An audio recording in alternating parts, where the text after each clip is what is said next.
خان صاحب، اس میں کوئی دو رائے نہیں ہے کہ جو بیشتر گرفتاریاں ہیں وہ اپوزیشن پولیٹیکل پارٹیز کی ہیں، خاص طور پہ اپوزیشن پولیٹیکل پارٹیز کی اس لیڈرشپ کی ہیں جس کو کہ عمران خان صاحب اب سے پہلے بھی اپنی سیاسی تنقید کا نشانہ بناتے رہے. لیکن ساتھ ہی ساتھ یہ بات بھی ایکسیپٹ کرنی پڑے گی کہ جو گرفتاریوں کا قانون جس کے تھرو گرفتاریاں کی جا رہی ہیں، خاص طور پہ احتساب کے عمل میں، ہم رانا ثناء اللہ صاحب کا کیس علیحدہ رکھتے ہوئے احتساب کے عمل میں، وہ قانون نیب کا وہی قانون ہے جس میں چیئرمین نیب کو سیکشن 24 کے نیچے گرفتاری کرنے کی انکوائری، انویسٹیگیشن یا ریفرنس کی سٹیج پہ، کسی بھی سٹیج پہ، یا انکوائری کی سٹیج پہ یا انویسٹیگیشن کی سٹیج پہ یا ریفرنس کی سٹیج پہ، یہ قانون نے اختیار دیا ہوا ہے. اور یہ وہی قانون ہے جو کہ پیپلز پارٹی کی گورنمنٹ کے دوران بھی استعمال ہوتا رہا، یہ وہی قانون ہے جو PMLN کی گورنمنٹ کے دوران بھی استعمال ہوتا رہا. بیشتر مواقعات ملے اور یہ وہی قانون ہے بیرسٹر صاحب، یہ وہی قانون ہے کہ جسے نہ پیپلز پارٹی کی حکومت نے اس کو حذف کیا اس قانون سے، نہ PMLN کی حکومت نے حذف کیا، نہ اکٹھے حذف کیا، نہ ہی اس قسم کی کسی سجیشن کو انٹرٹین کیا ان دونوں حزب اختلاف کی جماعتوں نے جبکہ وہ اکثریت میں تھیں یا حکومت میں تھیں. تو گویا کہ یہ وہ قانون ہے جس کو انہوں نے اپنایا، اب آج ان پر استعمال ہو رہا ہے. بالکل آپ نے درست فرمایا. آپ نے جو خاص طور پہ جب اکٹھے والی بات کی، جو 2008 میں جب شروع میں پیپلز پارٹی کی گورنمنٹ بنی تھی تو اس وقت 18ویں ترمیم کے اوپر اور دیگر چیزوں کے اوپر بحث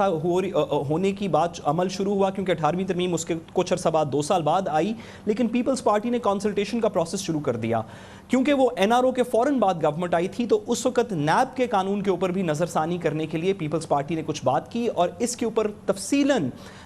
ایک رضا ربانی صاحب کی اور دیگر لوگوں کے بیانات موجود ہیں کہ نیب کی اریسٹ پاورز کو ری وزٹ کرنا چاہیے. بلکہ مسلم لیگ نون ہی وہ پارٹی تھی جس نے اس وقت بھی اس کو اپوز کیا، اپنے ڈیوریشن کے درمیان میں، اپنی گورنمنٹ کے درمیان میں بھی اس کی نظر ثانی کی. اور کیونکہ بھی بلاول صاحب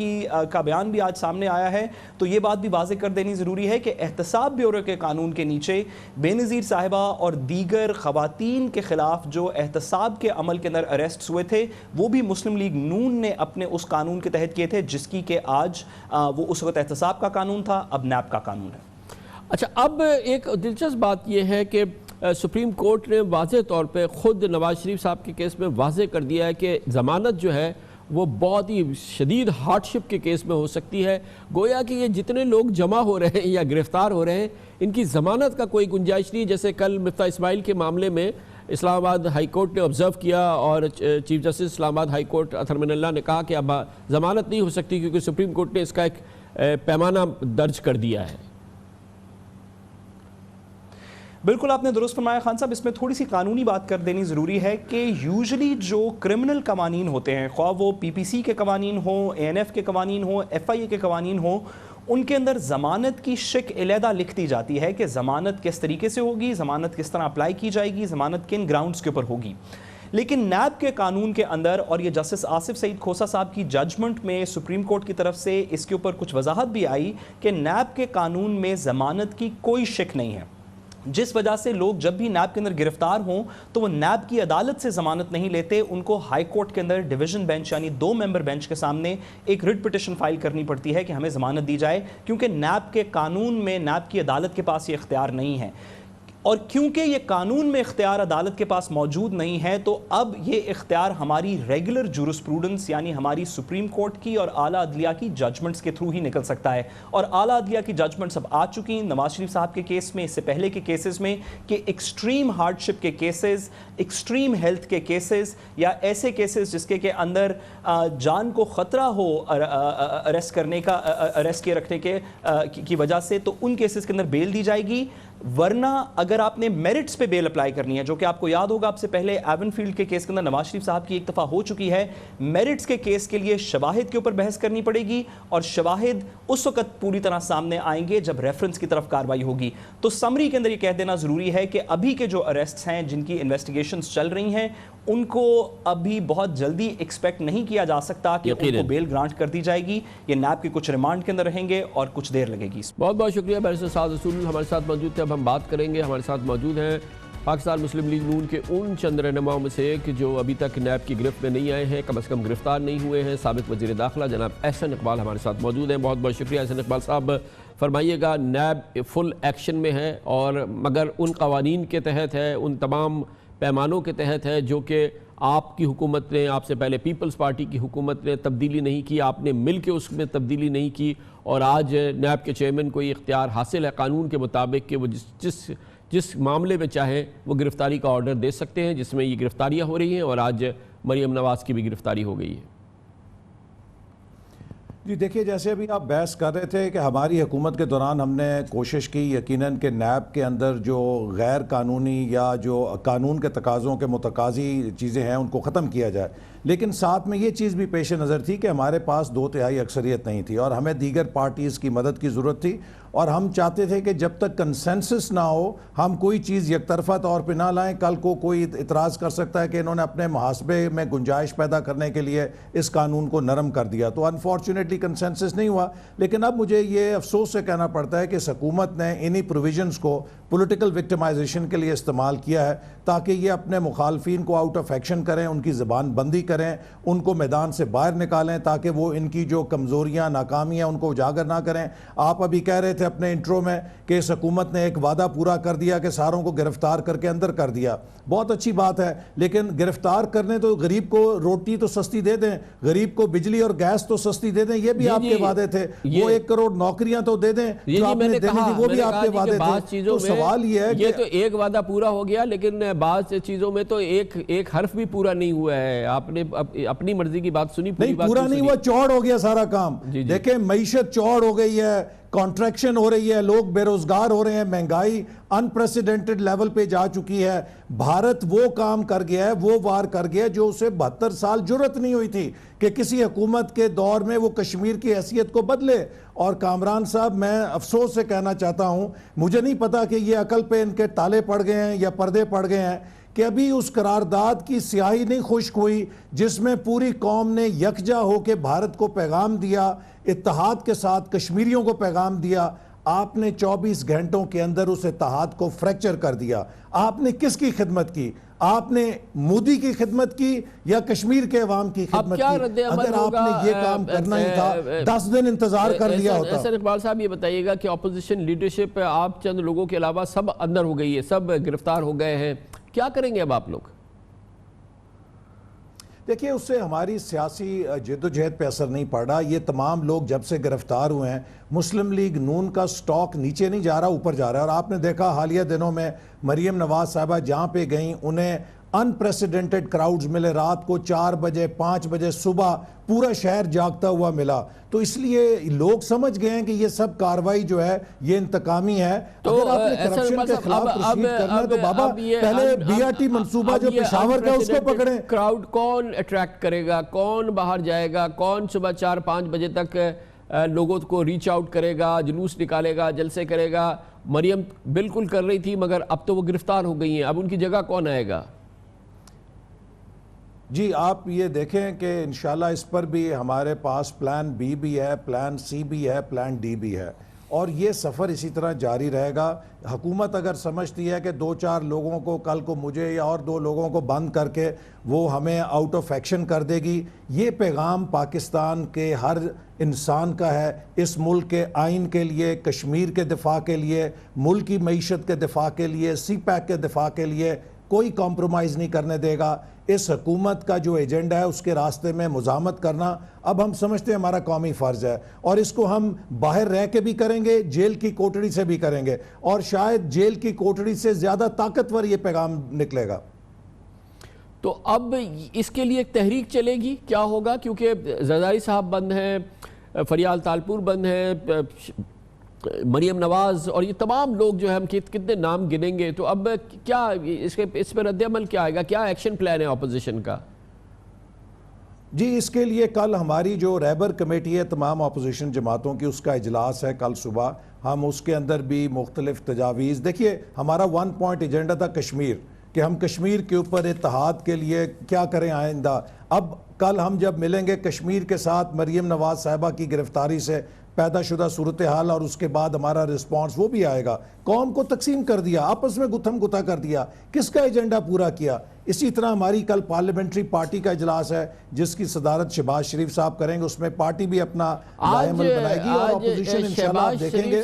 زیادہ توانا ہوگی. کیمرے پہ کوئی اپنے رد عمل کا اظہار نہیں کیا, ایک تحریری بیان چند سطری کا ضرور آیا. بلاول بھٹو کا ہم نے دیکھا رسپانس مریم کی گرفتاری پہ, بہت ہی ویزبلی بہت زیادہ اینگری لگ رہے تھے, مگر شہباز شریف صاحب ایسے نظر نہیں آئے. جی شہباز شریف صاحب دیں گے, چونکہ آپ کو معلوم ہے کہ نواز شریف صاحب کو کسی سے ملنے کی اجازت نہیں ماں سوائے ان کے اہل خانہ سے. تو آج ان کی ملاقات کا دن تھا جس کے لیے شہباز شریف صاحب قومی اسمبلی کے اجلاس میں شریک نہیں تھے. وہ لاہور ان سے ملاقات کے لیے گئے ہوئے تھے, اسی لیے وہ آج یہاں پر موجود نہیں تھے, لیکن کل وہ ہوں گے, اپنا وہ اس کے اوپر موقف بھی دیں گے. اور آپ دیکھیں گے کہ مسلم لیگ نون اس کے بعد کمزور نہیں ہوگی, مزید توانائی آئے گی. اب ہمارے کارکنوں میں زیادہ جوش ہے. احسن اقبال صاحب ہمارے ساتھ موجود تھے. کمرشل بریک, اس کے بعد ہم ذکر کریں گے اس کیمپین میں جو اس پہ جاری ہے. بظاہر یہ لگتا ہے بلکہ کافی ٹھوس یہ اشارے مل رہے ہیں کہ اگلی باری جو ہے وہ جناب خورشید شاہ کی آنے والی ہے, جس کے بارے میں نیب کے ذرائع کہتے ہیں کہ سینکڑوں ارب روپے کے ان کے اثاثے ہیں جو کہ ان کے فرنٹ مین کے نام پر ہیں, بے نامی ہے, ان کا سراغ لگایا گیا ہے. اس کے ساتھ ساتھ واضح اشارے مل رہے ہیں کہ شاید مراد علی شاہ کی بھی باری آ گئی ہے اور ان کی دوہری شہریت کا معاملہ جو تھا, جو دبا ہوا تھا, وہ اب سامنے آ گیا ہے. ویسے بھی ان کے خلاف ایک ریفرنس نیب کا بالکل تیار ہو چکا ہے, خورشید شاہ, مراد شاہ. اگلا نمبر شاید ان دو شاہوں کا ہے. اس کی بات کرتے ہیں چھوٹے سے وقفے کے بعد.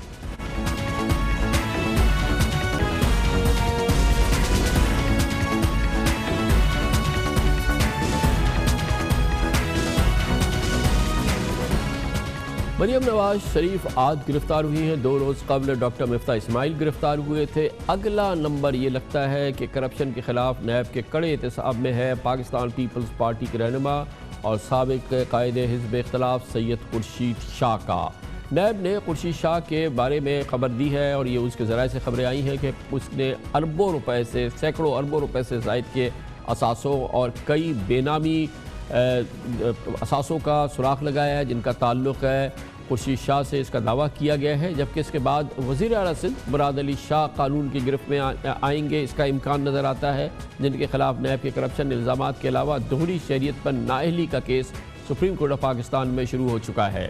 نیب ذرائع کے مطابق خورشید شاہ اور ان کے اہل خانہ کے کراچی, سکھر, روڑی اور سندھ کے دیگر شہروں میں 105 بینک اکاؤنٹس ہیں.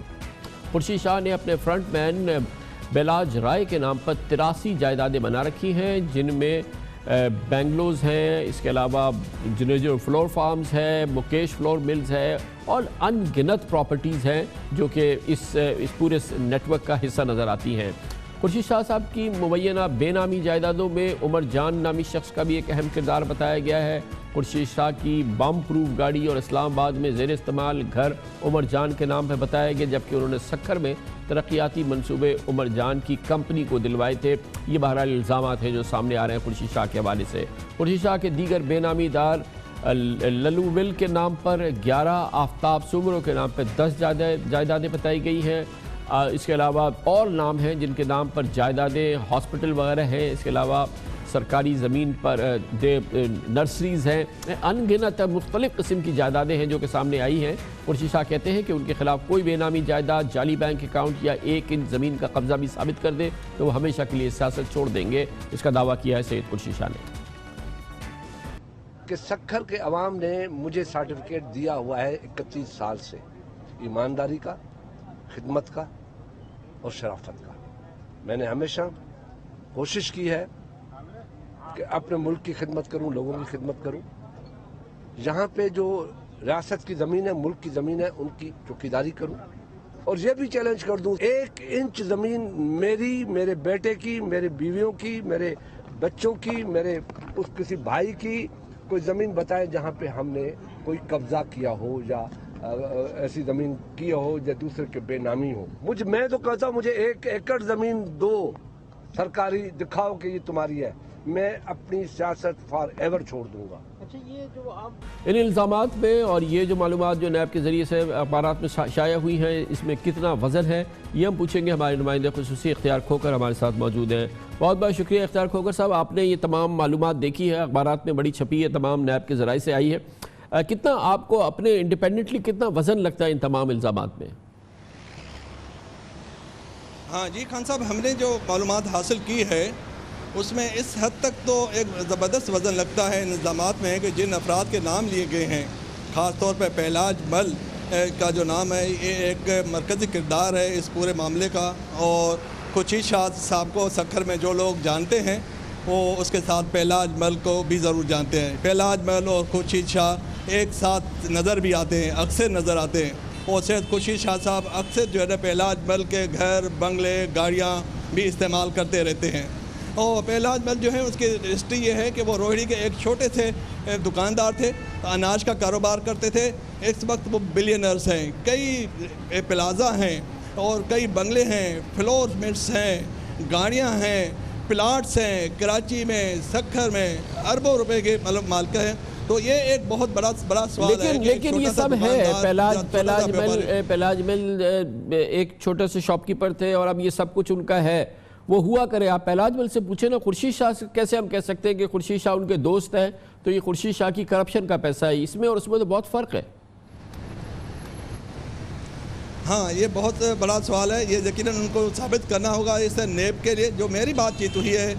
نیب کے افسران سے اور جو ذرائع سے، ان کا یہ کہنا ہے کہ جو بینک اکاؤنٹس میں کچھ ٹرانزیکشنز ہوئی ہیں، ان ٹرانزیکشن سے یہ کلو ملتا ہے، اور اس کے علاوہ کچھ املاک ایسی ہیں، کچھ فیکٹریاں ایسی ہیں جن میں خورشید شاہ پارٹنر بھی ہیں، اور کچھ میں آن دی ریکارڈ پارٹنرز ہیں اور کچھ میں آف دی ریکارڈ پارٹنر ہیں۔ تو ان کا یہ کہنا ہے کہ یہ اس طرح سے مطلب ان کو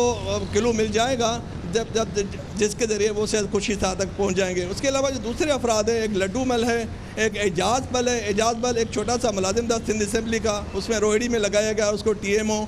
اور اب وہ بڑا آدمی بن گیا ہے۔ آفتاب سمرو ہے جو ایک ڈاکٹر ہے، پاکستان پیپل پارٹی کا کارکن تھا، اس نے اپنے ڈکلیریشن میں دیا تھا جو الیکشن لڑا تھا، تو اس کے پاس زمین ہے لیکن وہ نان ایگریکلچر ہے، وہ آباد نہیں ہوتی۔ اب وہ اس کے پاس کئی سینکڑوں ایکڑ زمین ہے، پلاٹس ہیں۔ تو یہ ایک کنیکشن ان کا یہ کہنا ہے کہ ویسے خورشید شاہ صاحب کا کیا کاروبار ہے، کیا بیک گراؤنڈ ہے اختیار کھوکر؟ ویسے تو بہت ساری باتیں سنتے ہیں، لیکن شاہ صاحب کی کیا فیملی بیک گراؤنڈ ہے، وہ کیا بزنس فیملی ہے، کیا کرتے ہیں شاہ صاحب کی فیملی، کیا کرتی ہے؟ جی یہ بہت دلچسپ بات ہے خان صاحب کہ سید خورشید صاحب کا تعلق جو ہے نا شکارپور کا ایک چھوٹا سا شہر ہے امروٹ، ان کے خاندان کا ان سے تعلق ہے۔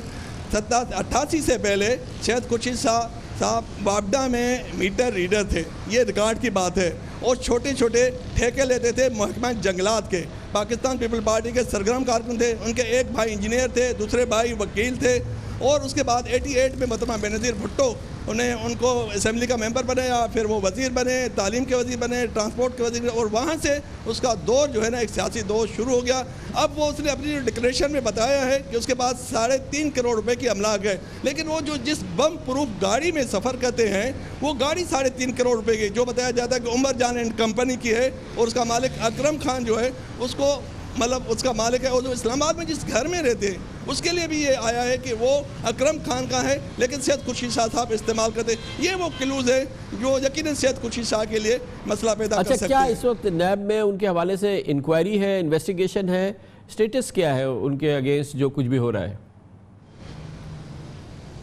خان صاحب اس وقت نیب نے جو ہے نا یہ تو ایک انفارمیشن اکٹھے کی ہے، اور اس وقت یہ انویسٹیگیشن کے سٹیج پر ہے، یعنی کہ نیب کے جو چیئرمین ہیں بورڈ ہے، انہوں نے پچھلے ہفتے اپروول دی ہے کہ سید خورشید شاہ کے خلاف یہ انکوائری کے سٹیج پہ ہی صورتحال ہے۔ بہت بہت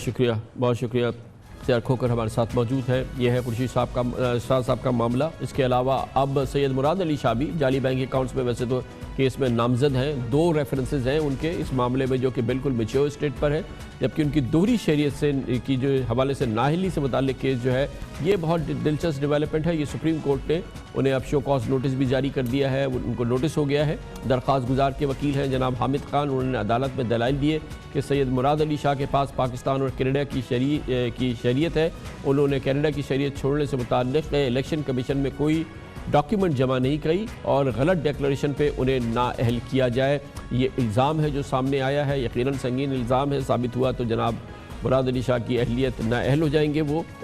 پارلیمنٹ کے ممبر کی حیثیت سے چیف منسٹر پھر رہیں گے نہیں. یہ کیا معاملہ ہے یہ ہم پوچھتے ہیں. ہمارے ساتھ موجود ہیں پاکستان کے بہت ہی ممتاز سینئر قانون ہیں، سپریم کورٹ بار ایسوسی ایشن کے سربراہ بھی رہے ہیں اور اس کیس میں وہ جناب سید مراد علی شاہ کے خلاف پٹیشنر کے وکیل ہیں. بہت بہت شکریہ. کیا الزام ہے حامد خان صاحب مراد علی شاہ صاحب پر؟ دیکھیے کامران خان صاحب، یہ الزام کے خلاف یہ ہے کہ 2008 میں جو پہلا الیکشن انہوں نے ایم پی اے کا لڑا تھا اس وقت وہ ڈوئل نیشنل تھے، لیکن انہوں نے اپنے پیپرز میں اس کو ظاہر نہیں کیا. جب 2012 میں سپریم کورٹ کی ججمنٹ آئی جس میں انہوں نے کہا ہے کہ ڈیول نیشنلٹی والے پارلیمنٹ کے ممبر نہیں بن سکتے اور پروونشل اسمبلی کے ممبر نہیں بن سکتے، تو انہوں نے جب انہیں کہا گیا کہ آپ ڈیکلریشن داخل کریں کہ آپ ڈوئل نیشنل نہیں ہیں، تو انہوں نے اس وقت ریزائن کر دیا 2012 میں. اس کے بعد پھر ایک بائی الیکشن لڑا گیا 2013 کے شروع میں، اس میں انہوں نے لڑا، اس میں کامیاب ہوئے. اس وقت تک بھی وہ ڈوئل نیشنل تھے اور انہوں نے غلط ڈیکلریشن دیا کہ میں ڈسکوالیفائڈ نہیں ہوں آرٹیکل 62 اور 63 کے تحت. اس کے بعد پھر انہوں نے 2013 کا جو جنرل الیکشن تھا وہ اس میں بھی حصہ لیا، اس میں بھی نامینیشن پیپرز داخل کیے. اس وقت اعتراض کیا روشن علی بریرو میرے جو کلائنٹ تھے کہ یہ ڈوئل نیشنل ہے، وہ نہیں لڑ سکتے. اس وقت جو ریٹرننگ آفیسر تھا اس نے ان کو سن کے ڈکلیئر کیا کہ یہ صادق اور امین نہیں ہے، 62(1)(f) کی ان کے اوپر لگتی ہے. اور اس کے خلاف وہ جب گئے ہیں الیکشن ٹرائبونل کے سامنے، ٹرائبونل نے بھی اپ ہولڈ کیا، لیکن اس حد تک کہ وہ ڈوئل نیشنل نہیں ہے، 62(1)(f) نہیں کہا. اس کے خلاف پھر وہ سندھ ہائی کورٹ گئے. 3 ججوں کے بینچ نے وہ نیچے کے فیصلے ریورس کر کے ان کو ڈکلیئر کر دیا کہ چونکہ انہوں نے اپلائی کر دیا ہوا تھا 2012 کے اینڈ پر ڈوئل نیشنلٹی اپنی ریسنڈ کرنے کے لیے کینیڈین نیشنلٹی، تو اس لیے وہ ڈسکوالیفائڈ نہیں رہے، اب ڈوئل نیشنل نہیں رہے. یہ معاملہ پھر سپریم کورٹ گیا اور 2 مئی 2013 کو سپریم کورٹ نے سارے نیچے کا فیصلہ جو سندھ ہائی کورٹ کا تھا سیٹ اسائڈ کیا. انہوں نے کہا کہ ابھی تک بھی کوئی سرٹیفکیٹ جاری نہیں ہوا کینیڈین گورنمنٹ کی طرف سے کہ یہ ڈوئل نیشنل نہیں رہے یا کینیڈیا کی نیشنلٹی ان کی ختم ہو گئی ہے، لہٰذا ابھی بھی ڈوئل نیشنل ہے. لہٰذا انہوں نے 3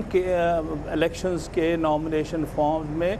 غلط ڈیکلریشن فائل کی ہے، لہٰذا یہ ڈسکوالیفائی ہوتے ہیں. اور 62(1)(f) جو صادق امین کے حوالے سے ہے اس میں یہ فال کرتے ہیں، اور جو ریٹرننگ آفیسر نے فیصلہ دیا تھا ان کے خلاف وہ بالکل درست ہے. تو پھر اس میں ابھی تک کوئی ایکشن کیوں نہیں ہوا؟ یہ بات اس طرح سے اس انداز سے کیوں سامنے نہیں آئی اور یہ اب معاملہ ایسے کیوں نہیں سامنے آیا جیسے اب آ رہا ہے؟ دیکھیے یہ کیسز تو ان کے خلاف چلتے ہی تھے، بڑے عرصے سے چل ہی رہے تھے. اب وہ اس میچورٹی کی سٹیج پر آئے ہیں. مطلب سندھ ہائی کورٹ میں یہ کیس بڑا عرصہ پینڈنگ رہا اور سندھ ہائی کورٹ نے ان کے حق میں فیصلہ کیا. جب وہ فیصلہ آیا اس کے بعد ہی ہم سپریم کورٹ میں جا سکتے تھے نا. یہ پچھلے سال کا فیصلہ ہے، اس کے خلاف ہم سپریم کورٹ میں گئے ہیں. اس سال جنوری میں وہ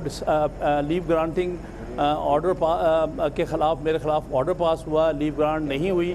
پھر اس کے خلاف ریویو پٹیشن نے جنوری فیبروری میں دے کے اب کیس سنا گیا. لہٰذا